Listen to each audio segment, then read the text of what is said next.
Hello and welcome back. My name is Sarah Beyer. I am a Kansas City-based native landscaping consultant with Oak and IO. I'd like to welcome you to the third in our webinar series. Today's webinar is called Planning Your Native Garden Project, and we're going to do just that. We're so happy that you're here. This series is a project between Mid-America Regional Council and Deep Roots. It is generously funded by the Health Forward Foundation, and we're so thankful for their support. We're so glad that you're here today. Can't wait to get started. Okay, so first, just a quick overview of the topics we'll discuss today. We're going to talk first about site selection and site assessment. Both of those will just give you some tools to help you decide where to place your new native garden and how to make sure it fits into your overall goals for the property itself. And then we'll talk about site preparation and how you're going to remove the existing vegetation and some options for how to do that to prepare your new garden for planting. So the first thing with site selection to consider is the level of urgency. Do you have a particular need to work on a particular part of your property or yard right now? Maybe you have an aging tree that needs to come down, and so you have a need to replace that. Do you have an unsightly view that you need to screen as quickly as possible? Are you removing some invasive plants and need to have something to go into their place? Those sorts of things may help you decide what part of the property you want to work on first. Secondly, consider how much time and energy you have. Consider what size garden you can keep up with. They will require more care in the beginning and somewhat less as they become established. So that may also help you to decide which part of the property you're going to work on first.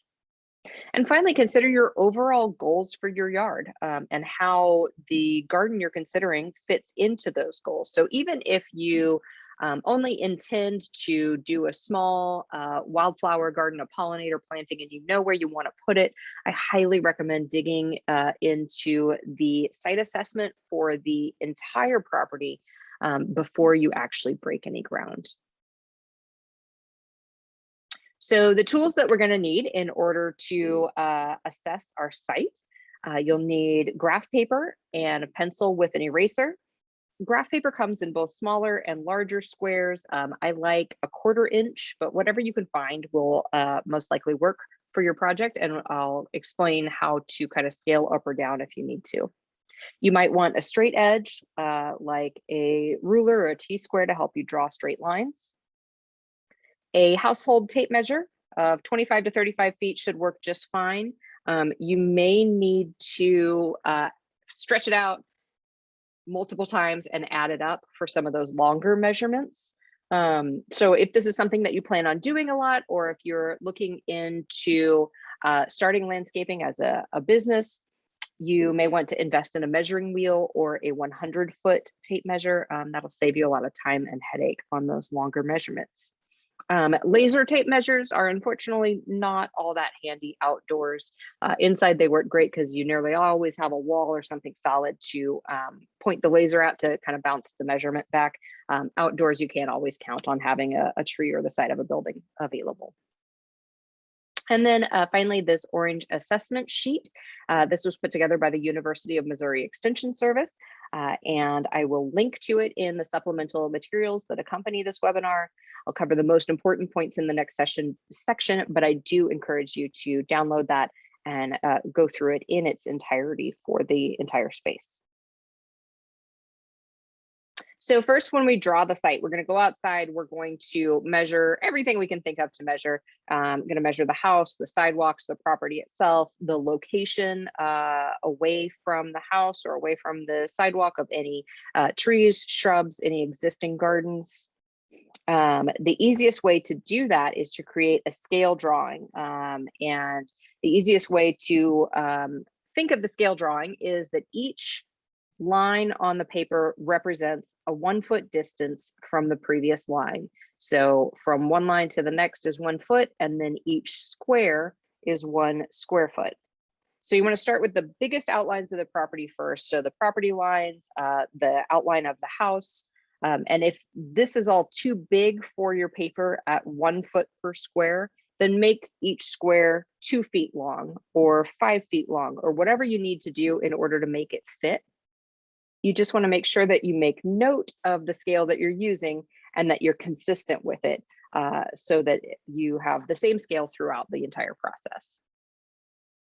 So our straight lines, our house outlines, our property edges are probably fairly easy to plot on the paper, but how do we recreate a curve on our scale drawing? So this can get a little bit tricky, but hopefully my simple line drawings here can make it a little bit easier for you. Basically, to measure and recreate a curved edge, we need to know its position relative to a straight edge. So in this example, we're going to use this imaginary flower bed and pretend that it runs alongside the house and let the house be our straight edge. Depending on the situation, your straight edge might be a curb at the street, it might be a sidewalk, it might be just a long measuring tape, one of those 100-foot measuring tapes placed alongside the curve. That gives you a straight edge to measure off of, and then that will help you to translate this curved edge to your graph paper. So the first thing we're going to do is measure along the straight edge in intervals of 3 to 5 feet. My curve is pretty gentle here, so I'm using 5 feet, but if your curve turns more sharply, then you may want to use 3 feet and just kind of take a few measurements and see how it's working out for you and then adjust if you need to. So I've marked my 5-foot sections in orange at the bottom here as we go along the front of the house for the first 25 feet. Once you have your increments written down along that or measured out along that straight edge, then you'll need to take a measurement of how far the curve is from the straight edge at each of those points. So imagine these orange lines as my measuring tape, measuring from the front of the house to the edge of the flower bed. So we're going to write down the distance from the straight edge at each point. And that gives us our measurements. In this case, we have 6 points of measurements, these 6 red dots. So for each one, I'll have written, starting from the left, corner of the house or 0 feet. And then the measurement out is, let's say, 5 feet in this example. And then at 5 feet, the measurement out is 6 feet. At 10 feet, the measurement out, and so on and so forth as you go down. So once you have those, then you can take those 6 red dots and plot them on your paper. So you can see here, I've gone over 5 squares and then out the appropriate distance for each one. Once my points are plotted, I can draw in my line. So this takes a little bit of practice to get, but just remember, it doesn't have to be perfect. We're really just trying to get the rough layout down so that we can have a picture of the space in its entirety and so that we can work on design in our next section. We'll focus on that in the next webinar. So next, let's take a look and walk through this MU Extension assessment tool. Again, check the supplemental materials for the link.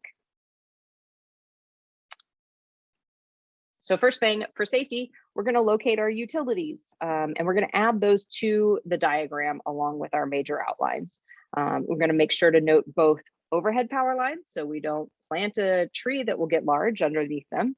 We're also going to note underground utilities. So you will need to call whatever the appropriate marking or one call center is for your location. If you're in Missouri or Kansas, the numbers are on the screen there. And once the property has been marked, you'll want to plot those lines on your graph paper. And you want to make sure that you avoid accidentally breaking anything. It can be extremely dangerous in the case of underground gas or electrical lines, but it can also just be costly. If you cut your Google Fiber line, you may be responsible for the cost of replacing it. So you want to dig in the immediate area of those marked services and underground utilities. You want to dig extremely carefully if you have to, and only with hand tools.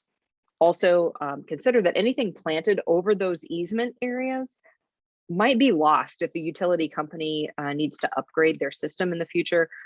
They may need to dig right through your garden in order to do so. So consider that in your overall placement and potentially just avoid those areas altogether if you can. Next, we're going to look at light and shadow. It's important to take a few days or even a full growing season if you can to observe the patterns of sunlight in your space. So if we look at this picture here, you might assume that the area along the left side of the fence there is a great place for a plant that likes a lot of sun. But if you look at the context around that spot and look at all of these trees and think through what happens as the day progresses, you can easily imagine that this space might end up being a shady location most of the day and not at all appropriate for a full sun plant. So you want to spend a day or two documenting patterns of light and shadow in the areas that you want to plant. Go out at least 3 times. You want to go out morning, noon, and afternoon. More is better if you can, just to really give yourself an idea of how the shadows progress through the space. If you don't have the luxury of spending a full day at the site, it's important that you understand how the angle of the sun affects the shadows that are cast by buildings and larger plants. So the north sides of the house or the north side of the tree is going to receive the most shade, followed by the east, then the west, and the southern exposures get the most sun. So you want to look at the trees, the structures, the shrubs, and the neighboring buildings to estimate the areas of shade and sun. Finally, you want to understand that these areas will change with the season. So the summer sun is going to be a lot more direct, and shadows on the north and east sides shrink up closer to the building during that time of more direct sun. So in the image here, you can imagine that the shadow cast by the house during the winter is going to be stretching farther to the north than it will when the sun's angle is more directly overhead. So there's still going to be shade on the north side during the summer, but it just isn't going to stretch as far. And so you want to understand that as you're choosing your plants as well, especially if you're doing your measurements and your observations in the early spring in February or in March, which is a fine time to do it. You just want to understand that those shadows are going to change a bit during the hot, direct sun in the middle of the summer.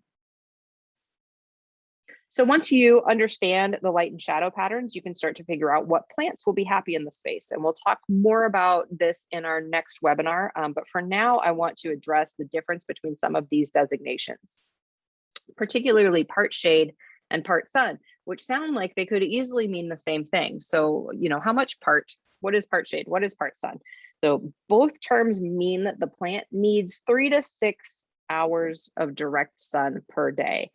However, if you can imagine being shaded in the morning and in the sun in the afternoon is a lot different from the opposite, being in the sun in the morning and the shade in the afternoon, that hot, scorching afternoon sun. So I like to remember these, that they're named by what they need in the afternoon. So therefore, part shade plants need morning sun, afternoon shade, and part sun plants are happiest with that hot, direct afternoon sun. Plants that are marked as full sun will need at least 6 hours of sunlight. Some will need more, and shade plants need to be protected from that midday and afternoon sun particularly. And of course, with all of these designations, there's lots of differences, lots of little niches that plants occupy within those kind of relatively big buckets of light needs. A lot more plants, for example, can take dappled shade than will be happy in all day deep shade. So it's important to do a little reading on the plants that you select and consider where they're found in nature. A full sun prairie plant is probably going to need more hours of full sun than a full sun glade plant, or one that might grow on a woodland edge but prefer a lot of sun, just because those areas are naturally going to have some tree shadows and other things that those plants are well adapted to versus a plant that's naturally found in the middle of the prairie with no tree in sight. So another reason to do a little research on where the native plants you are selecting actually live in nature. Next, looking at moisture and drainage, there are several ways to get to know what the water patterns, what the moisture is like on your site. So first, just visually, we're going to observe the space during a rain or during watering. Where does the land slope? Where does water pool? Steep slopes will tend to be dry, especially if they get that afternoon sun. Low-lying areas tend to stay more moist, especially if they don't get much sun. So take all of those things into consideration and do some visual observations, make some notes. Next, in the areas that you plan to plant, take some time to dig around and see what the soil is like. Squeeze a handful and then let it go. If it stays clumped together or it's moist, if it falls back apart, then it's dry. Then set the soil down, brush your palms together, and if afterwards your hands appear clean, then you know your soil is very dry in that area. If they look more like this picture, then your soil is very moist in that area. Consider how long it's been since the last rain to put your observations in context. And then repeat this exercise a few days later and see how things have changed. You can also take a shovel slice of soil and take a look at it for moisture as well. So you're going to stick the blade of the shovel in as far as it will go, and then carefully lift it out, move about 1 inch to 1.5 inches over, and do it again so that you have this little slice in between those two holes. Then carefully reach in and pull out that slice, and you can lay it down and look at the layers to view the drier and more moist layers of soil. You can make a note of how deep the moisture lies, really get to know in depth what the soil and the moisture in the soil is like in the location where you're going to plant. And finally, consider the drainage. Do you have areas that never fully dry? Make note of those so that you can select appropriate plants when we get to the design phase. You can also do a drainage test if you're not sure about how quickly or slowly a particular area drains. So you dig a hole, kind of fill it with water, and then observe the water levels until it has completely drained out. And I'll put some more detailed instructions on how to go about that test and what you're looking for in our supplemental materials as well.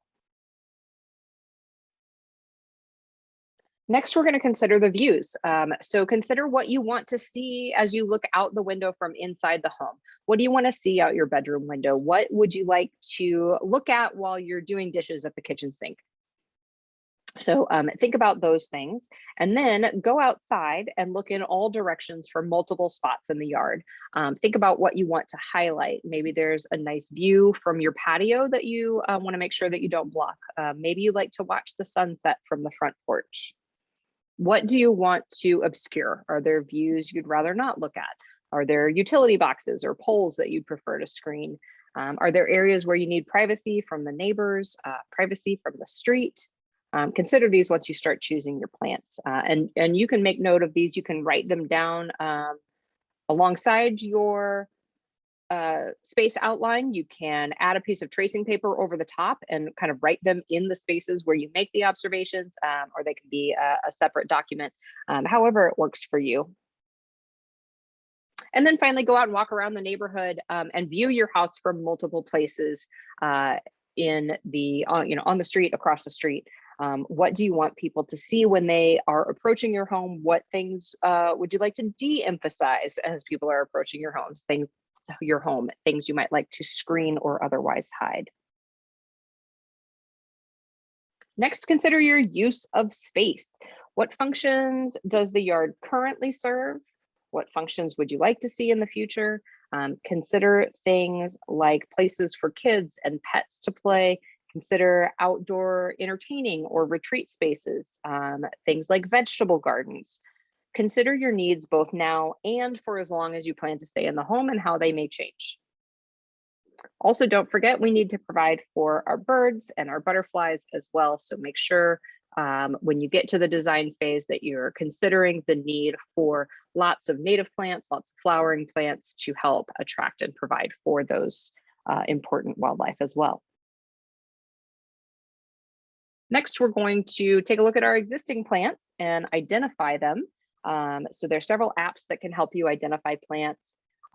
For trees, consider using an identification tool called a dichotomous key, or if you type in your state and tree ID, it's likely you'll be able to find some resources in the form of books or websites that can help you figure out what the trees and shrubs that you have in your yard are.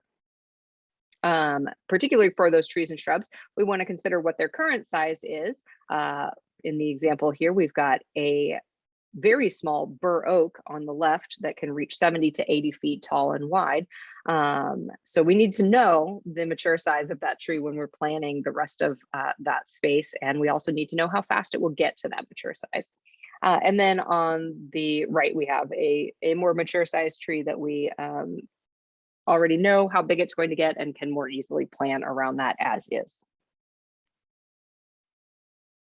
We also want to take a look during this phase to remove invasive species, to identify whether we have any and to remove them. So the species highlighted on this slide are shrub honeysuckle, burning bush, Japanese honeysuckle, English ivy, and the top right there is our Bradford or Callery pear. All of these are invasive. They cause both economic and ecological harm. And if you have them on your property, then this would be the time to look into removing them and replacing them in the next phase. If you need help finding out what is invasive in your area or how to identify it, contact your local conservation department. For folks in Missouri and Kansas, I will have resources in our materials as well to help you find lists of those and information sheets on how to identify and how to remove. Next, we'll look at our site preparation. So the first thing that we want to do is to outline or mark the area, and then we can proceed with our next steps after that. My favorite way to do this is just with your garden hose or a coil of rope, and you just lay it out where you want the edges of the bed to be. And then you can easily kind of pull and tug it and adjust to get everything how you want it before you begin. You can also use a little sprinkle of like flour or play sand or something light colored and non-toxic to mark the lines around where you want the edges to be. If you need the outlines to stay for multiple days, you can use yard flags or look into like athletic field marking paint for something that needs to be a little bit more permanent if it's going to say rain or be several days before you'll actually get around to removing the vegetation, which is our next step. So we're going to remove the existing vegetation. There are several methods of doing this. All of them have pros and cons. Evaluate your options. Consider your physical ability, your time constraints, and what you're ethically comfortable with. And then make a choice and go with it.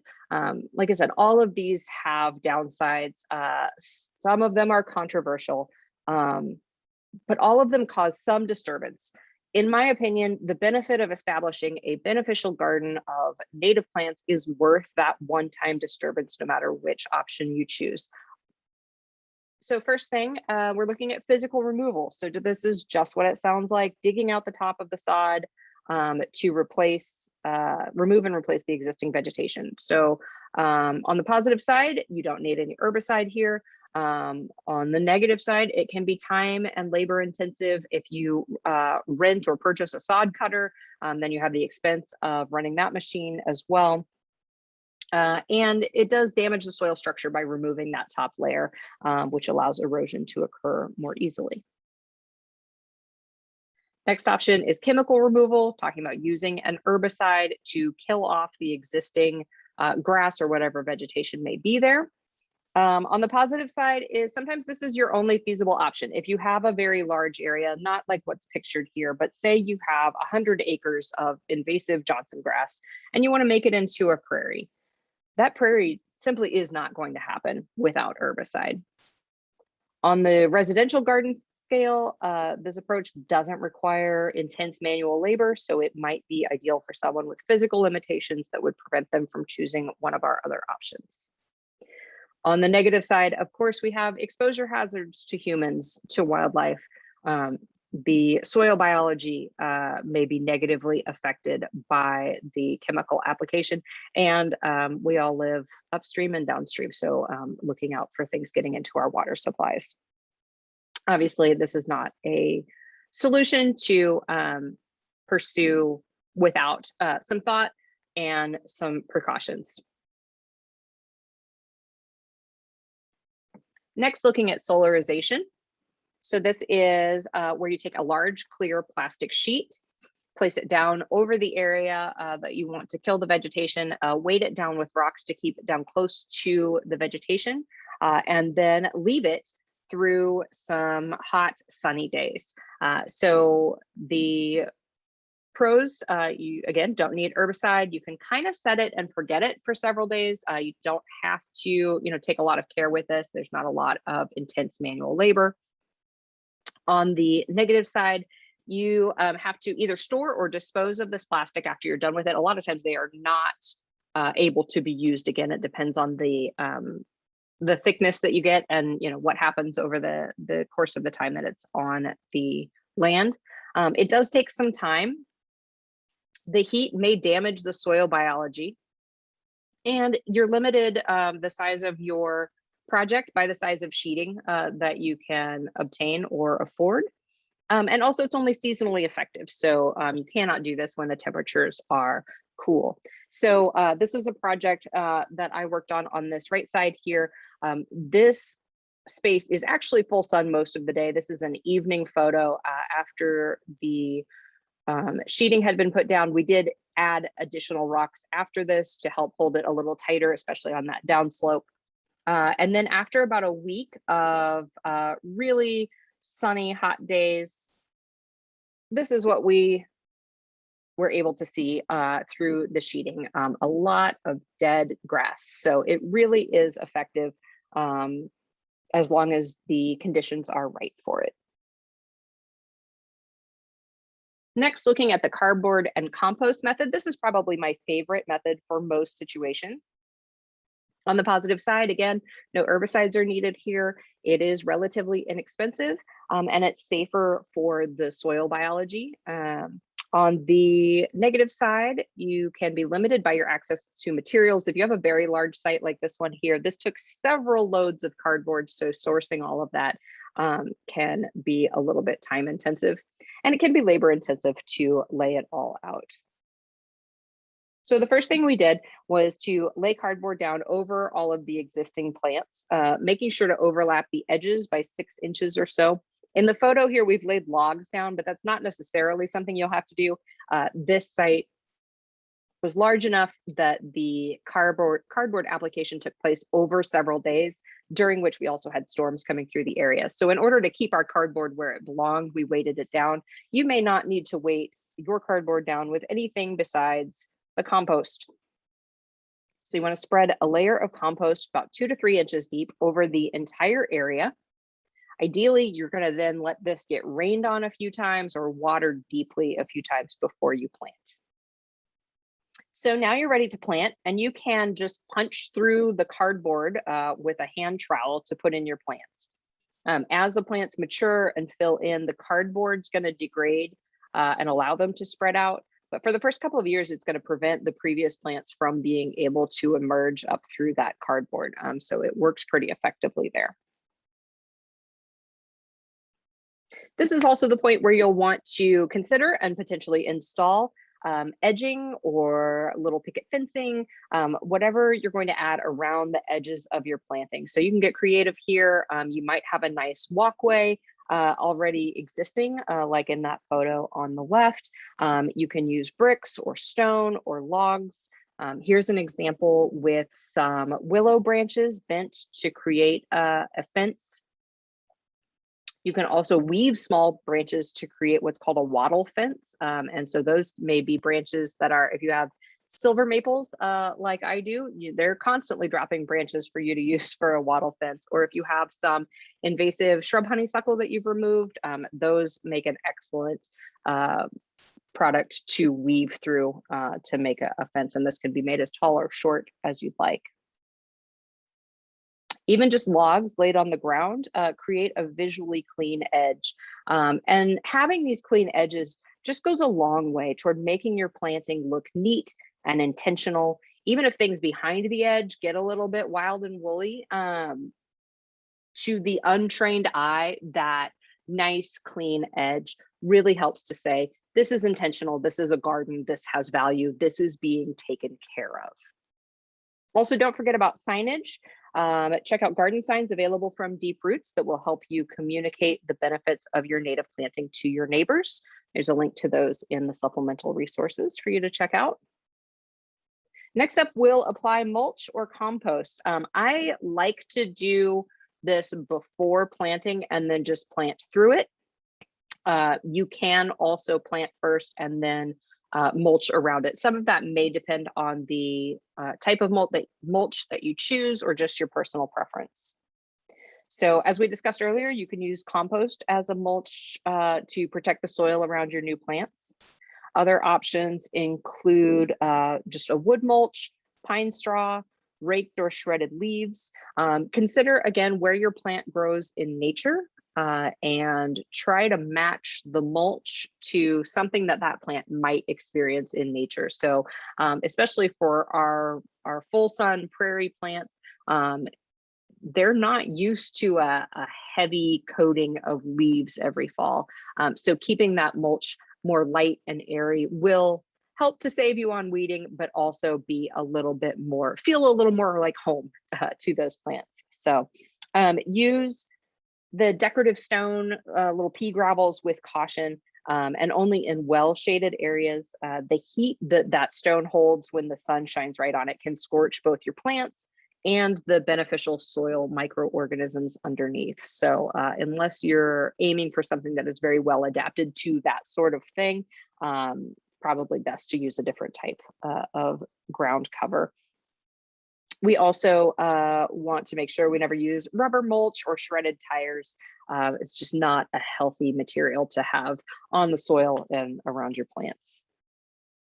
Most gardens will benefit from the use of mulch in the first 1 to 2 years to cut down on your weeding needs, help retain water. In our next webinar, we'll also discuss how to design your garden using more plants closer together and what we call green mulch, which will help eliminate the need for mulch beyond that initial establishment period. But even if you're doing that, you may still wish to mulch for the first year, maybe 2. So now that you have your basics and you've considered your site preparation, let's take a look at our new garden checklist. First thing you want to do is spend some time getting to know your space, whether that's setting aside a day or 2 to work through the assessment, draw your sketches, or maybe you're going to wait the first full growing season after you move into a new home to really think about what you want to put where and what your goals are.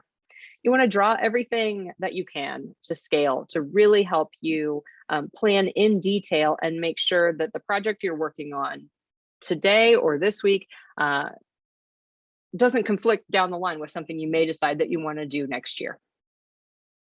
You want to consider your desired functions, the views, how all of your needs might change in the future. Next, you want to prepare the site, consider your edging, consider signage. And finally, you'll be ready to design your space. So come back next time, we'll look at some design tips, some planting tips, and we'll dig into all of the details there. If you would like to learn more, I recommend checking out the supplemental resources that accompany this webinar. You can find those on both Mid-America Regional Council and Deep Roots websites at marc.org and deeproots.org. The Planet Native Conference is always a fabulous resource for native plant education, inspiration, and connections. You can learn more at planetnative.org. And if you have questions, you can contact either Mid-America Regional Council or Deep Roots with the information on your screen. Thank you for joining us. We hope you come back next time for native plant design.